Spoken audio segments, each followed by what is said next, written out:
Hello everyone.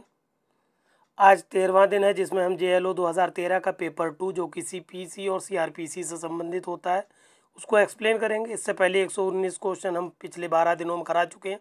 आज 120 से लेकर 131 प्रश्न तक आपके कंप्लीट हो जाएंगे। पहला 120वां प्रश्न आपके सामने आपसे पूछा गया कि ये बताइए, दंड प्रक्रिया संहिता की धारा 272 के अंतर्गत राज्य के अंदर उच्च न्यायालय से भिन्न न्यायालय की भाषा कौन अवधारित कर सकता है। बहुत ही इम्पोर्टेंट प्रश्न है क्योंकि इसमें कन्फ्यूज़न हो जाता है थोड़ा सा राज्य सरकार और उच्च न्यायालय के बीच में। तो पहली बात तो उत्तर समझ लें। इसका उत्तर ऑप्शन नंबर 3 सही है 120वें का, राज्य सरकार। हमने अपने उत्तर में लिख भी दिया है। इस तरह से हम हर वीडियो के साथ आपको बता चुके हैं। ये PDF देते हैं आप हैंड रिटन नोट्स का। इस तरह से उत्तर लिख देते हैं, प्रश्नों को उत्तर की फॉर्म में रिप्रेजेंट कर देते हैं कि दंड प्रक्रिया संहिता की धारा 272 के अंतर्गत राज्य के अंदर उच्च न्यायालय से भिन्न न्यायालय की भाषा राज्य सरकार अवधारित कर सकती है। जहाँ जितनी धाराएं ज़रूरी होती हैं वो भी देते हैं। सारा मैटर हम प्रश्न को उत्तर की फॉर्म में कन्वर्ट करके आपको दे देते हैं। कहने का मतलब है उच्च न्यायालय से भिन्न अगर किसी न्यायालय की भाषा को चेंज करना है तो कौन कर सकता है, राज्य सरकार करती है। फिर 121वें प्रश्न में पूछा गया, ये बताइए दंड प्रक्रिया की संहिता धारा की संहिता 439 के अंतर्गत जमानत रद्द करने का क्षेत्राधिकार किसको है। तो आगे प्रश्न आया है कि जो 439 के अंतर्गत जमानत दे कौन सकता है, तो दोनों का उत्तर एक ही है। जमानत रद्द भी सत्र न्यायालय या उच्च न्यायालय कर सकता है और जमानत दे भी सकता है। चूंकि धारा 439 उच्च न्यायालय एवं सत्र न्यायालय की विशेष शक्तियों से संबंधित है, इसलिए जो भी अधिकार हैं धारा 439 के अंतर्गत जमानत के अधिकार से संबंधित वो सिर्फ और सिर्फ उच्च न्यायालय एवं सत्र न्यायालय को है। कहने का मतलब 121वें प्रश्न का ऑप्शन नंबर 2 सही है। हमने अपने उत्तर में लिख दिया है कि दंड प्रक्रिया संहिता की धारा 439 के अंतर्गत जमानत रद्द करने का क्षेत्राधिकार उच्च न्यायालय एवं सत्र न्यायालय दोनों को है। 122वें प्रश्न आपसे पूछा गया है कि ये बताइए कब एक मजिस्ट्रेट अपराध को संज्ञान करने में सक्षम होता है। तो कोई मजिस्ट्रेट चाहे पुलिस रिपोर्ट की गई हो, चाहे परिवाद किया गया हो, या पुलिस रिपोर्ट से भिन्न किसी व्यक्ति की सूचना दी गई हो, या स्वयं मजिस्ट्रेट अपने संज्ञान के अंतर्गत या ज्ञान के अंतर्गत क्या कर सकता है, मामले का संज्ञान ले सकता है। इसलिए 122वें का ऑप्शन नंबर 4 सही है, उपरोक्त सभी। 123वें प्रश्न में पूछा गया है कि किस वाद में उच्चतम न्यायालय ने यह अवधारित किया कि दंड प्रक्रिया संहिता की धारा 125 के अंतर्गत विवाहित पुत्री जिसके पास स्वयं के पर्याप्त साधन है अपने माता पिता के भरण पोषण के लिए जिम्मेदार है।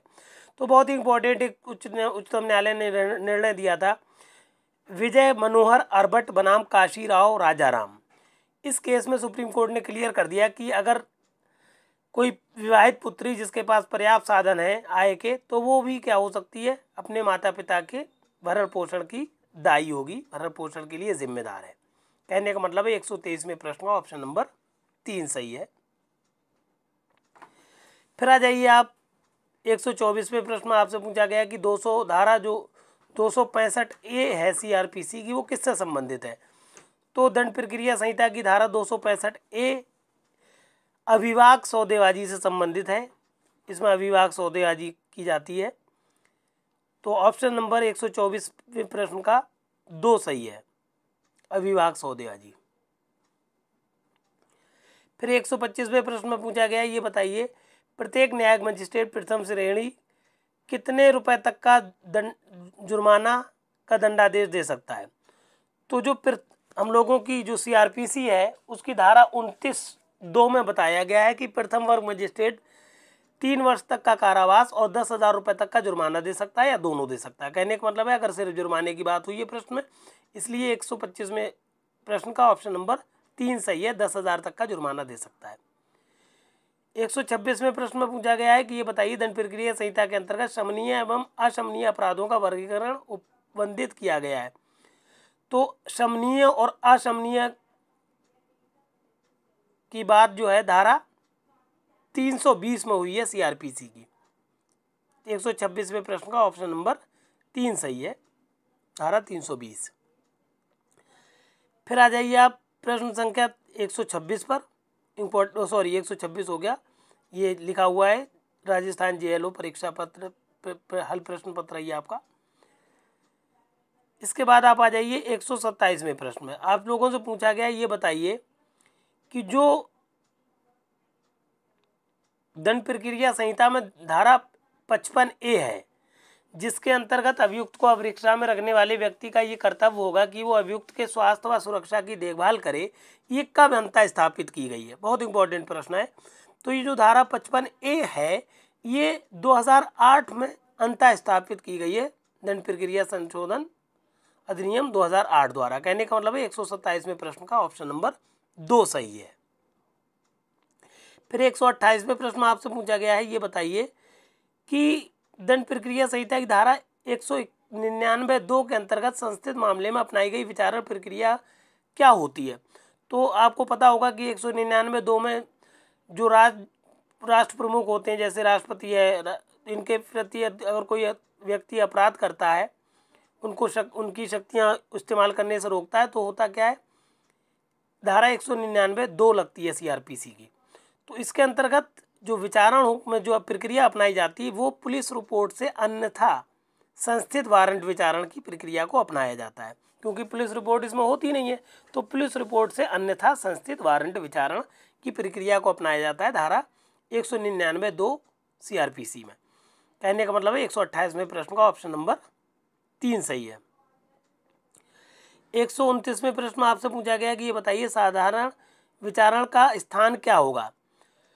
तो सीआरपीसी की धारा 177 में बता दिया गया है कि किसी भी विचारण का साधारण स्थान वो होता है जहां अपराध किया गया है। कहने का मतलब 129वें प्रश्न का ऑप्शन नंबर 1 सही है। 130वें प्रश्न में आपसे पूछा गया ये बताइए दंड प्रक्रिया संहिता की धारा 260 के अंतर्गत किन अपराधों की संक्षिप्त विचारण नहीं किया जा सकता? तो कोई भी ऐसा अपराध जो कि 2 वर्ष से अधिक के कारावास से दंडनीय है उसका संक्षिप्त विचारण नहीं होगा। कहने का मतलब है 130वें का ऑप्शन नंबर 1 ही सही है कि 2 वर्ष से अधिक के कारावास से दंडनीय अपराध का सीआरपीसी धारा 260 के अंतर्गत संक्षिप्त विचारण नहीं किया जा सकता। बाकी ऑप्शन 2, 3 और 4 इन सब का संक्षिप्त विचारण हो सकता है, इसलिए 130वें का ऑप्शन नंबर 1 सही है। आखिरी प्रश्न आज का हम लोगों का है कि पूछा गया है ये बताइए धारा प्रश्न संख्या 131 पूछा गया है कि किससे संबंधित प्रावधान दंड प्रक्रिया संहिता में नहीं है? बहुत इंपॉर्टेंट है, बहुत बार आया है ये प्रश्न। तो दंड प्रक्रिया संहिता में पुनर्वलोकन की बात कहीं पर भी नहीं हुई है। बाकी निर्देश की बात हुई है, पुनरीक्षण की बात हुई है, अपील की बात हुई, हर एक बात होती है, मगर पुनर्वलोकन सिर्फ और सिर्फ सीपीसी में होता है, सीआरपीसी में नहीं होता। कहने का मतलब है 131वें प्रश्न का ऑप्शन नंबर 3 सही है कि सीआरपीसी में पुनर्वलोकन का कोई जिक्र नहीं है। इस तरह से ये हमने आपके 10-11 प्रश्न हम पर डे आपके कराते हैं और इस तरह से आपका मैटर होता चला जाएगा।